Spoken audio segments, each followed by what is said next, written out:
Fala pessoal, quem está falando aqui é o Gabriel Benelli. Aqui é o Kleber César. Estamos aqui para mais um Juridicast. Dessa vez vamos conversar com o Dr. Lucas Holanda, advogado trabalhista.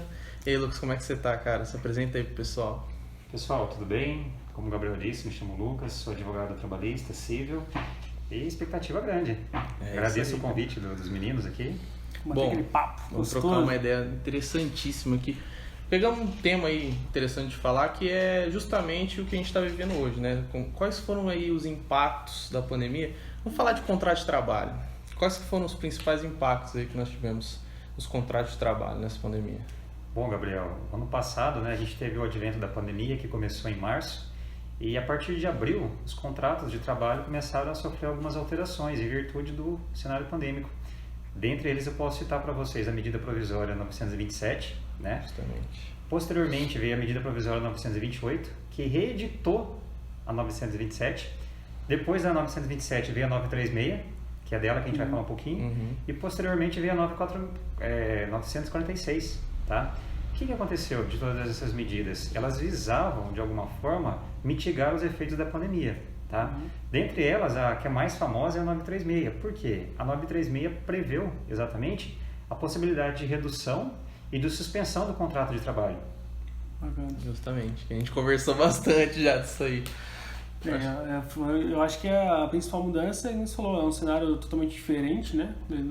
A gente teve que trabalhar aí, enfim, essa loucura, né, desse ano, com essas diferenças da prática, e essa é a minha principal dúvida. Como está sendo a prática da garantia dos direitos trabalhistas durante esse período pandêmico, já levando em consideração as medidas provisórias? É interessante, né, que para responder a sua pergunta, a gente tem que primeiro entender o conceito, né? O que é uma medida provisória, né? A medida provisória, como o próprio nome já diz, ela é autoexplicativo, né? Ela tem um tempo. Sim. Então, o prazo de uma medida provisória é de 60 dias. Ela pode ser prorrogada uma vez por igual período, né? No caso da MP 936, ela tornou-se a Lei 14.020, deu lugar à Lei 14.020. Então, o que acontece? Durante a questão da pandemia, o trabalhador teve algumas prerrogativas que o governo pensou quanto a isso? Como que a gente vai manter a renda da população? Então foi pensado, justamente com essa medida provisória, um programa emergencial de manutenção do emprego e renda. Então, por exemplo, o que aconteceu com os contratos? Os contratos puderam ter alterações. Então é interessante que o artigo 7º dessa lei, né, 14.020, ele vai falar justamente da possibilidade de redução. Então o trabalhador pode ter o contrato dele reduzido em 25, 50% e 70%, né? Isso está lá no artigo 7º, inciso 3º, a linha A, B e C, bem na seguinte proporção, né? A linha A vai falar que a redução pode ser de 25%, a linha B vai falar que pode ser de 50% e a linha C vai falar que pode ser de 70%. E o artigo seguinte, o artigo 8º, Gabriel, ele vai falar justamente da possibilidade de suspensão do contrato. Então, o que pode acontecer? O contrato pode ser suspenso por até 60 dias. Então, a partir do ano passado, algumas empresas começaram a adotar e implantar isso diante dos seus empregados, né? Muitos empregadores implantaram isso. No entanto, a gente tem que tomar cuidado, porque existem algumas normativas que não podem ser desrespeitadas, né? Inclusive, era uma pergunta que eu ia te fazer. Essas medidas, elas são unilaterais por parte do empregador? Ou deve haver um consenso com o empregado também, tanto na suspensão do contrato em si, quanto na redução de jornada? Excelente pergunta, Kleber. A medida provisória, que hoje é a Lei 14.020, ela vai falar justamente o seguinte: essa medida é de iniciativa do empregador, tá? Ele pode comunicar o empregado da sua vontade, só que essa comunicação tem que ser prévia, com 2 dias de antecedência. Tá? Então, o que eu posso falar para vocês? Ela parte de uma iniciativa unilateral do empregador. Embora eu já tenha visto na prática alguns contratos que passaram por isso, que o empregador, na própria formulação do contrato que ele faz, ele vai falar que foi acordado de comum acordo. Quando, na verdade, é uma iniciativa do empregador. Né? Ele só coloca isso porque... Mera formalidade, talvez. Uma formalidade, né? E talvez até para não ter nenhum ônus contra ele mesmo. Então, ele coloca isso para dizer assim, olha, eu vou implantar, né, a redução no seu contrato, mas você está de acordo. Então, você também quis, de certa forma. É meio complicado. Uma proteção, querendo ou não. É que nesse caso, como a redução da jornada de trabalho também implica na redução do salário, isso teve algum aumento nas reclamações trabalhistas a partir disso aí, por exemplo, que a gente até conversou disso aí, você reduzir 50% do salário, só que reduzir só 30% da jornada de trabalho, teve bastante reclamação trabalhista saindo a partir disso aí? Olha, eu vou falar da prática que eu tive. Eu já peguei um caso assim. O que acontece? Quando você faz a redução do salário da pessoa, bem como da jornada, essa redução não pode acontecer a esmo. Primeiramente, o empregador tem que comunicar, né, a União. E quem que paga essa diferença? É o Ministério da Economia. Então é ele que subsidiado. Ele vai subsidiar. Então, por exemplo, perdão, o Ministério da Economia não, o Ministério do Trabalho, né? Ele quem vai subsidiar essa diferença.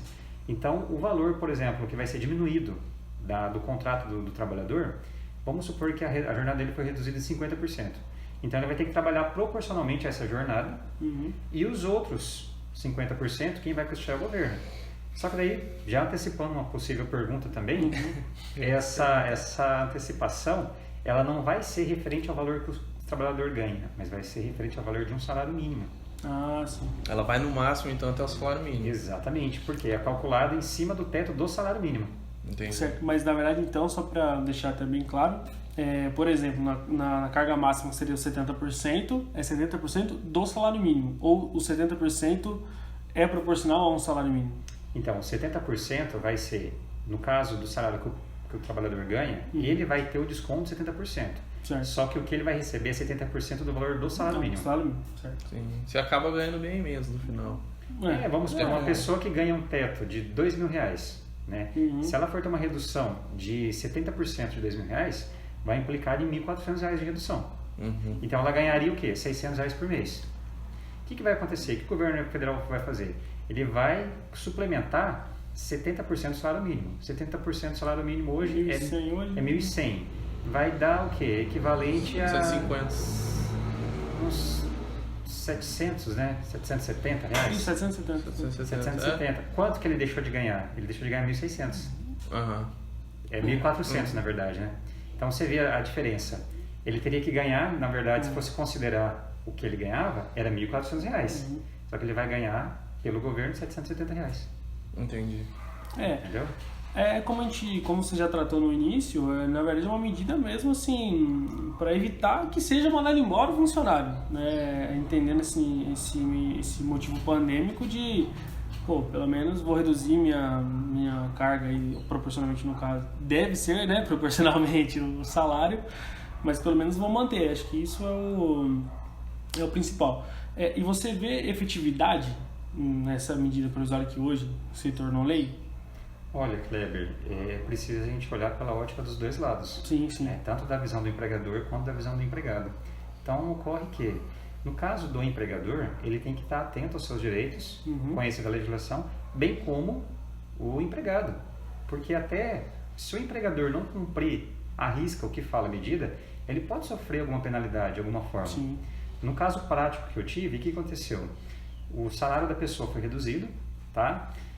Foi reduzido em 30% do valor. Pode, por lei pode, Sim. não tem problema nenhum. Só que o que aconteceu? A jornada da pessoa não foi reduzida.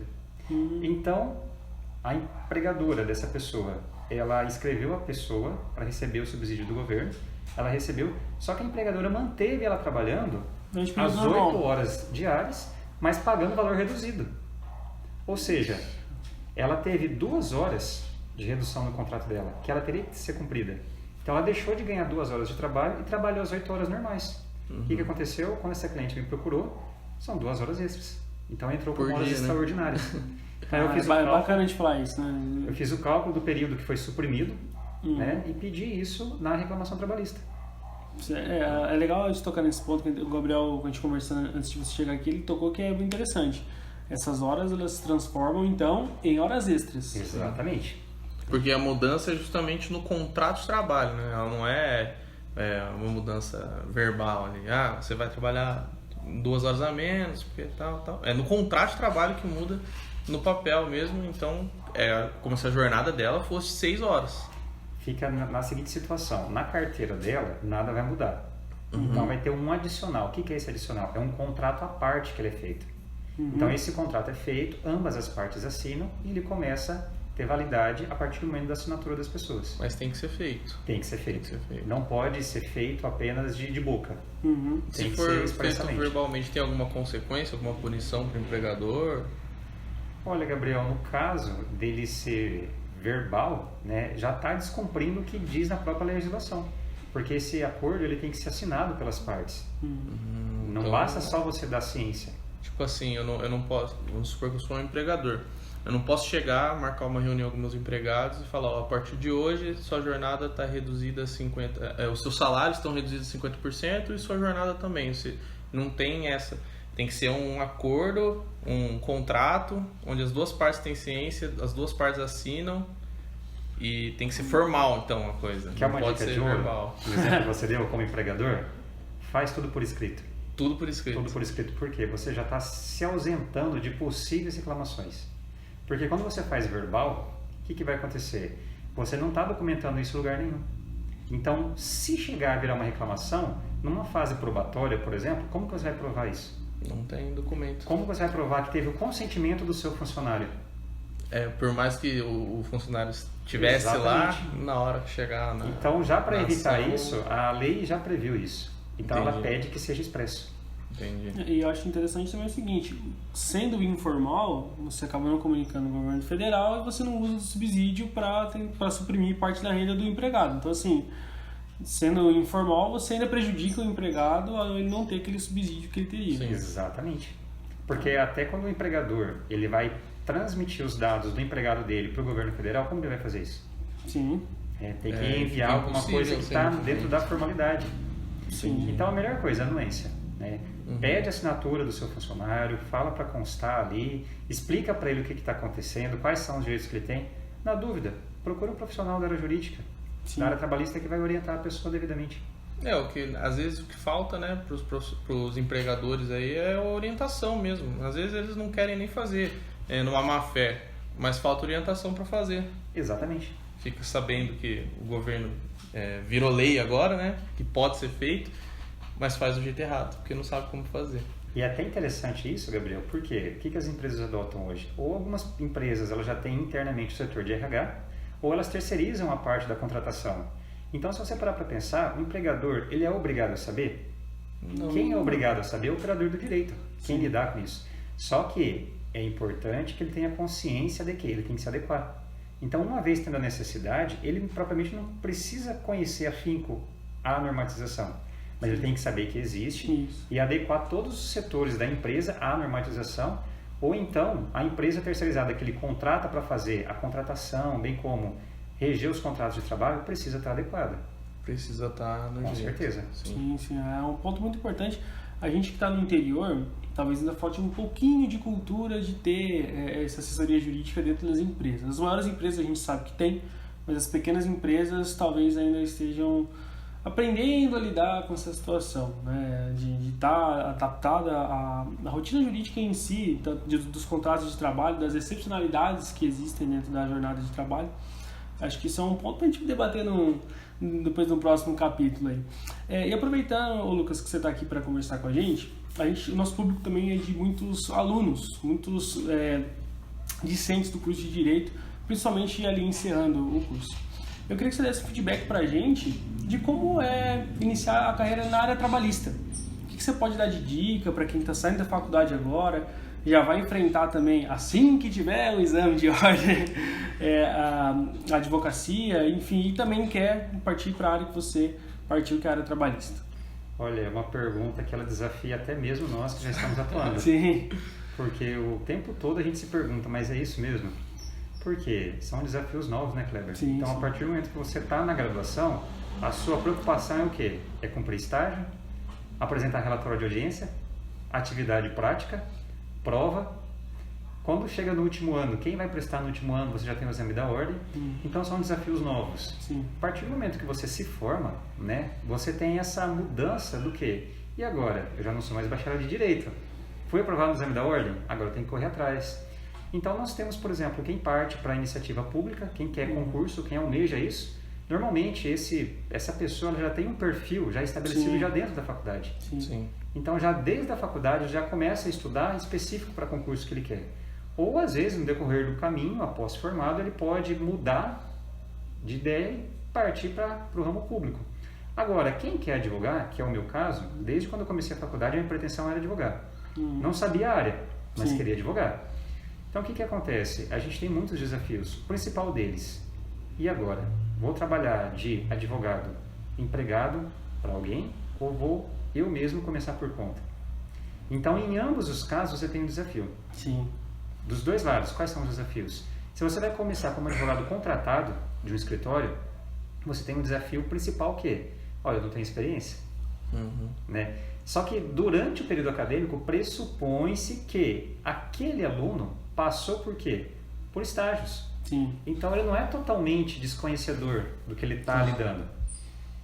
O ideal, o melhor dos mundos seria isso. A gente sabe que temos muitos alunos, às vezes, que trabalham em outras áreas. Sim. Muitos alunos, às vezes, são pais, mães, e não têm a possibilidade de estar estagiando. Então, estou lidando com a possibilidade de alunos que conseguiram, no decorrer da formação acadêmica, realizar algum estágio. Então, pressupõe-se que essas pessoas aprenderam alguma coisa. E essa é a importância do estágio. A partir do momento que você tem essa experiência, você tem que ser franco com quem vai te contratar. Fala, olha, eu vi que você está com uma vaga para advogado na área civil, por exemplo. No entanto, eu sou recém-formado, não tenho experiência e eu tenho interesse em concorrer à vaga. Então, é você ser franco, né? Você mostrar a sua franqueza para o empregador, porque às vezes ele pode gostar e falar, não, embora você não tenha, eu vou te formar, você vai aprender e vai aprender a advogar. Outra dica importante, a pessoa buscar sempre o quê? O aperfeiçoamento dos conhecimentos. Isso é importantíssimo. Extremamente importante. Né? Então, se formou, procura fazer uma especialização, procura conhecer uma área que você gosta de atuação. Agora, do outro lado, a gente tem o quê? Aquela pessoa que tem um perfil do quê? De ser empreendedor, de começar por conta. Não, eu vou começar sozinho, com a cara e com a coragem. É um perfil interessante? Certamente. Só que eu te garanto que o desafio ele é maior. Por que ele é maior? Você não tem a base sólida ali, né? Você, mesma situação do outro, você também passa pela inexperiência, só que você vai ser, ao mesmo tempo, você vai ser advogado, você vai ter ali, talvez alguém contratado para auxiliar na recepção, talvez não, mas se você não tiver, você vai ter que fazer tudo que tem no escritório. Então, ao passo que você vai ser advogado, você vai ter que fazer o atendimento, você vai ter que entrar em contato com o cliente, você vai ter que fazer serviço, muitas vezes, de recolher guia. Então, isso acaba sendo desafiador, porque se você não tiver a noção de como funciona o sistema, o mecanismo, como que você vai atuar? Mas não quer dizer que um está em defasagem ou um é melhor que o outro, jamais. Eu acredito que varia muito, Kleber, do perfil de cada um. Exatamente. Né? Pegou no ponto da questão daquele aluno que está ali para se formar, indeciso, porque assim, no meu caso, eu estagiei em setor público, então na advocacia não tem essa experiência que quem estagiou na advocacia teria. Eu não tive. Então, para mim, eu estaria nessa hipótese. Vou empreender ou vou chegar num advogado, num escritório já pronto e vou me candidatar a uma vaga ali? Muitos que eu observo, muitos fazem o seguinte, eles optam, né, por ir a um escritório já consolidado, fica um tempo de experiência ali, uns 1 ano, 2 anos, depois partem para advocacia, vamos dizer ali, uma empresa, né? Abrir uma empresa na advocacia, um novo escritório só dele. Pode ser também uma alternativa, né? Acho que para quem quer concurso público, a melhor alternativa é realmente estagiar ali nos setores públicos. Mas eles têm que ter a consciência. Hoje, para concurso público, você precisa de 3 anos de prática na advocacia, né? De qualquer forma, você precisa passar pela experiência da advocacia. Não quero advogar, não é o que eu gosto, eu quero só partir para concurso. Tá, mas o seu concurso é específico na área jurídica? Porque se ele for, você vai precisar da prática. Sim. Alguns estados, para delegados, salvo engano, eles dispensam a experiência dos 3 anos de advocacia. Então, para alguns estados, você pode já terminar da faculdade e já prestar para delegado. Mas, em regra, você precisa dos 3 anos de experiência, seja para magistratura, para promotoria, para delegado, com certeza, para defensor público. Sim. Então, isso é importantíssimo. Talvez, eu digo assim, advocacia, mas eu vou só me corrigir aqui, é a experiência jurídica, né, que eles falam. Mas eu falo advocacia porque Via de regra... Quem é que está se formando e já está concursado aí no concurso do Tribunal de Justiça, por exemplo? Que daí contaria, né, como prática jurídica, analista do Ministério Público conta, e escrevente, dependendo ali do juiz, ele pode até dar um certificado ali que você tem a prática, mas quem é que está se formando que já tem essa prática, que já passou no concurso público dessa magnitude aí? Então é por isso que eu falo advocacia. A maioria das vezes você vai ter que recorrer à advocacia. Sim. É um período importante dentro da carreira de quem quer seguir qualquer uma das carreiras jurídicas. Sim, e eu acho que é extremamente benéfico. Sim. Vai ter uma audiência, você tem que se preparar, tem que estudar. Chega um cliente novo, que talvez seja o maior desafio daquele advogado que está indo por conta própria e nunca teve experiência.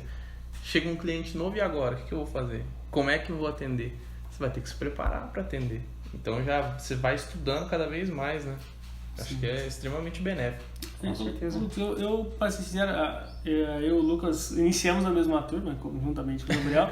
Eu tenho essa curiosidade de saber onde foi que você virou a chave para trabalhista. Pô, eu vou seguir a carreira na advocacia trabalhista. Se eu te falasse da risada. Nem eu sabia. Porque no decorrer do curso o que eu sabia era que eu queria advogado. No entanto, a gente constrói no imaginário nosso, muitas vezes, por conta de filmes que a gente assiste, depoimentos que a gente ouve, aquela sensação com a área criminal. Sim. Então, atuar no crime é uma delícia. De fato, é uma área muito atraente. Só que eu fui vendo que eu não tinha um perfil para atuar no crime. Por quê?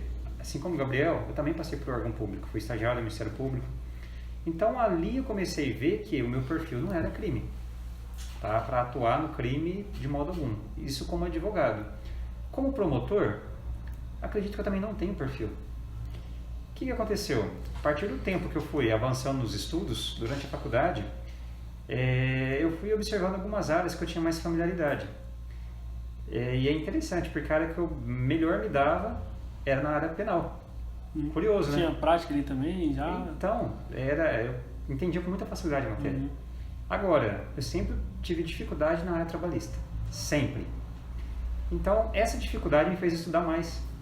Desafio motivou, né? Ao passo que uma pessoa, que eu vou dizer, um aluno normal, conseguir tirar uma nota boa, eu tinha que estudar 2 vezes para conseguir atingir o mesmo desempenho daquele aluno. E a prática de estudar a trabalhista em si me fez olhar quais as vantagens e desvantagens que eu não enxergo nas outras esferas. Ah, mas você fez isso porque você escolheu a trabalhista. Escolhi para a segunda fase do exame da ordem. Então, quando a gente faz inscrição na primeira fase, você já tem que delimitar qual que é a fase prática que você quer fazer. Sim. Eu tive a oportunidade de passar por um escritório, que a maior parte das ações desse escritório são trabalhistas. E ali eu tive um pequeno contato com a área trabalhista. Eu era mais voltado para a área civil ali. Mas eu tive um contato com a área trabalhista. E eu comecei a tomar gosto a partir dali. Então, o meu contato com eles foi a partir do 4º ano da faculdade. Então, já a partir do 4º ano, pelas experiências que eu fui tendo no decorrer do curso, a minha iniciativa era o quê? Área civil. Então, eu já sabia que eu ia atuar na área civil. Agora, para me especializar, para onde que eu ia e até que área que eu ia escolher para fazer a segunda fase do exame da ordem? Comecei a estudar as peças que caíam em cada uma. Dá uma olhada. Fui ver que o leque de peças que caíam na segunda fase na área civil eram bem maiores do que na área trabalhista. Embora na área trabalhista, os professores dos cursinhos falam que você tem ao todo 8 peças, comumente cai 3. E essas 3, uma variação que tem é uma 4ª que raramente cai. Então, eu sabia que 3 peças na trabalhista cairiam. Agora, na civil, o leque é grande. Nossa, muito na grande. Criminal, são 12, se eu não me engano. Então, dentro da quantidade de peças que eu fui estudando e olhando, eu falei, olha, se na trabalhista eu tenho só 3, e eu acho que, sinceramente, na trabalhista as peças são até mais confortáveis para fazer, por que eu não vou conhecer um pouquinho mais? Aí eu comecei a conhecer, Kleber. Então, eu comecei a conhecer um pouquinho de cada mundo. Embora eu tivesse facilidade com a matéria de penal, não estava na minha zona de conforto. É até irônico, né? Eu tinha facilidade, mas era na minha zona de conforto. O que era a minha zona de conforto? Onde eu tinha dificuldade. Mas como isso? Por incrível que pareça, eu conseguia raciocinar, mesmo tendo dificuldade, no que precisava. Era mais ou menos assim, eu enxergava a situação, precisa fazer isso. Agora, não quer dizer que eu era um ótimo aluno na matéria. Então, a partir do momento em que eu fui estudando, que eu fui me aperfeiçoando, eu fui tomando gosto pelo quê? Pela área civil e pela área trabalhista. E culminou que consegui prestar o exame da ordem em meio à pandemia, em 2020. Loucura danada. Aquela loucura. Consegui obter aprovação na primeira fase. Só que na primeira fase ainda nós não falávamos de pandemia, porque a primeira fase do exame que eu prestei foi o 30º. Foi em fevereiro. Foi na primeira semana de fevereiro. A partir do momento que saiu o resultado da aprovação na primeira fase, o segundo estava marcado para a primeira semana de abril. Então em abril nós já estávamos com a pandemia. O que aconteceu? Essa prova ela foi sendo adiada. No nosso caso, para quem era da minha turma aí, do ano passado, e até nacionalmente, nós tivemos 5 adiamentos da prova. Na sexta vez foi que a prova foi ocorrer. A prova foi ocorrer dia 6 de dezembro de 2020. Na segunda fase. Então você imagina, a gente vai desanimando de estudar. Ansiedade também. Eu não estava estudando mais. Sou sincero contigo em partilhar isso. Só que daí quando eu vi que o presidente da OAB Nacional falou, não, aconteça o que acontecer, a prova vai sair esse ano, aí ali eu liguei o sinal de alerta. Falei, caramba, vai ter a prova. Só que isso aconteceu lá em novembro. Nossa, então eu tinha um mês para me preparar para a prova. Mas como eu tinha me preparado um pouquinho antes, e sempre dava uma olhadinha, mesmo que... Uma coisa que me ajudou muito foi resolver questões. Baixei um aplicativo no telefone. Importante você que você está estudando aí, ó. Importantíssimo. Você tem que conhecer o seu avaliador. Essa é a dica de ouro. Então, como que ele cobra, o que ele pede, quais são os pontos que ele pega. A partir do momento que eu comecei a conhecer a banca, não me tornou difícil. Tanto é que, curiosamente, para mim, a fase mais difícil foi a primeira fase, em que você tinha ali uma quantidade de disciplinas e questões múltiplas. Agora, para a segunda fase, é totalmente objetivo. Para mim foi natural. Cheguei, fiz a prova, consegui obter uma nota, para mim foi muito satisfatória, uma nota boa, mas não foi surpresa, porque eu já estava me preparando para aquilo. Então aconteceu naturalmente. Agora, a primeira fase eu já fiquei mais apreensivo, você tinha uma quantidade de questões maiores. E eram questões de múltiplas áreas, diferente da segunda fase. Então é importantíssimo, resolva questões. Primeira fase, pega a questão, vai resolver, vê como que a banca cobra, vê quais são os temas mais recorrentes. E para a segunda fase, mesma coisa. A segunda fase, Kleber, se você passou na primeira, eu falo para todo mundo que estuda, se você tem a prática de estudar, se você passou na primeira fase, você vai passar na segunda. Porque a segunda é prática. A segunda é sentar o bumbum na cadeira e fazer peça. Fazer peça, responder questão. Então, é a dica que eu dou para todo mundo. Passe na primeira fase e já tenha em vista o que você quer para a segunda. Bem claro. Por quê? Depois é só praticar. Pratica, enjoa de praticar. Vai acontecer naturalmente. A hora que você se deparar na situação da prova, aquilo ali não vai ser novidade para você. Vai ser natural. Foi o que aconteceu comigo. Isso é uma dica, ó. Você que está assistindo, guarda essa dica aí, cara, que é Descomplicando a OAB, o link tá na descrição. Tá no perfil do Instagram. É isso mesmo. Eu acho muito interessante o que você falou de conhecer a banca. E é isso mesmo. Hoje a OAB ela faz muita pergunta interdisciplinar. Ela linka uma disciplina com a outra. E também faz algumas pegadinhas. É interessante a gente ficar... Tem que estar ligado. Tem que ter... Acho que talvez o que vai definir sua aprovação na primeira fase é o nível de atenção que você está na prova. Porque às vezes você... Óbvio, o estudo é o que vai determinar, mas se você está desatento, deixa passar alguma informação, alguma palavrinha mínima, isso vai definir se você vai acertar a questão ou não. E muita gente reprova por uma questão. Tem que ficar esperto. Uma das primeiras aulas que a gente tem aí no nosso perfil do Descomplicando Direito é justamente uma questão que o Gabriel apresenta de direito penal, salvo engano, que a FGV tenta ludibriar ali. Ela fala que é um prefeito que consome substância ilícita dentro de um barco holandês em águas que não são territoriais brasileiras. Só que na verdade ela está falando de um outro elemento lá, e aí se você não está esperto na questão, já era. Dançou. Você vai achar que é direito administrativo lá com uma irregularidade do prefeito, não tem nada a ver. Não tem nada a ver. A gente vai colocar uma outra aula disso aí que vai mais ou menos da mesma pegada. Também tem essa da pegadinha aí, que eles falam que é uma coisa no começo, daí vão na narrativa eles já colocam outra informação e você tem que... E isso é interessante que a banca ela te leva justamente para um caminho do quê? De erro. De erro. Sim. A banca induz ao erro. Por que a banca induz ao erro? Para ver se você está atento. Para ver se você sabe distinguir uma coisa da outra. Então essa dica ela é importantíssima. Com certeza. Resolva questões, vê como que é cobrado. Tem essa questão que você comentou. Primeira coisa que a pessoa fala, é esfera administrativa por quê? É o chefe do executivo municipal. Então eu vou responder o quê? Vou pro criminal? Não. Por quê? Tem prerrogativa do quê? Eu acho que eram 4 alternativas, né? Acho que 2 alternativas eram crime de responsabilidade. Era crime de responsabilidade. Então assim, você fica, pô... E na realidade era uma questão sobre extraterritorialidade. Ou seja, ele quis te levar para a área administrativa quando na verdade não, era o princípio da territorialidade. Sim. Sim. Mas isso é importante sacar o seguinte. Na OAB nós temos ali um número de questões e as questões elas estão dispostas na prova de uma ordem. Por exemplo, as 8 primeiras são questões de ética, depois vem filosofia, né? Direito constitucional e direito administrativo, se eu não me engano é essa ordem. Então, se ela cai na de penal, você não vai me responder uma alternativa de administrativo. Mas é o que o Lucas disse. Mas tem que se você não tá atento, você tá ali denunciado ali, você vai falar, os caras moscaram aqui. Tem que estar atento. Jeito. Mas tem uma setinha aí que se ela cai lá nas questões de penal, não vai cair, não vai ser uma resposta de direito administrativo. Inclusive, Gabriel, uma dica de ouro é a seguinte, eu sempre dou ela para quem me pergunta. A aprovação do exame da ordem, ela não é sorte, ela não é só preparação. Eu coloco 50-50. Sim. 50% é preparação e 50% é técnica. Por que é técnica? Você tem que estar devidamente alimentado, ter tido uma boa noite de sono, traçar uma estratégia, isso é totalmente válido. Fundamental. Traça uma estratégia e seja fidedigno a ela. Creia na sua estratégia e vá atrás. Por quê? Você tem que controlar os seus níveis de ansiedade, seus níveis de nervosismo, quantidade de questões resolvidas, porque você tem um tempo para fazer a prova, você tem 5 horas para fazer a prova. Então não adianta eu perder muito tempo nas questões de ética, de filosofia, de constitucional, sendo que vai me faltar tempo para resolver as últimas, de direito do trabalho e processual do trabalho. Sim. Então assim, você lidar com o tempo, você lidar com o seu nervosismo, e como que você faz isso? Simulação.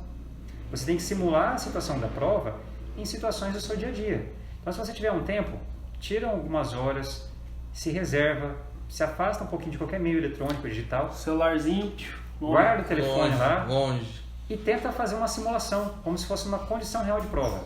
Vai lá, fica 4 horas sentado resolvendo e vê como que você conseguiu, qual que foi o seu desempenho. Ali vai te dar o quê? Justamente um termômetro para você saber se você está no caminho com uma aprovação ou não. Se você já está atingindo uma margem próxima da aprovação ou já até mais que a aprovação, que hoje seriam 40 questões, você sabe que está no caminho correto. Agora, se você está com um percentual bem menor que essas 40, você sabe que você precisa melhorar. Então a melhor forma é você se testar. Não deixe para conhecer a banca no dia. Não, acho que o pior erro que você pode cometer é deixar para conhecer a banca em cima da hora.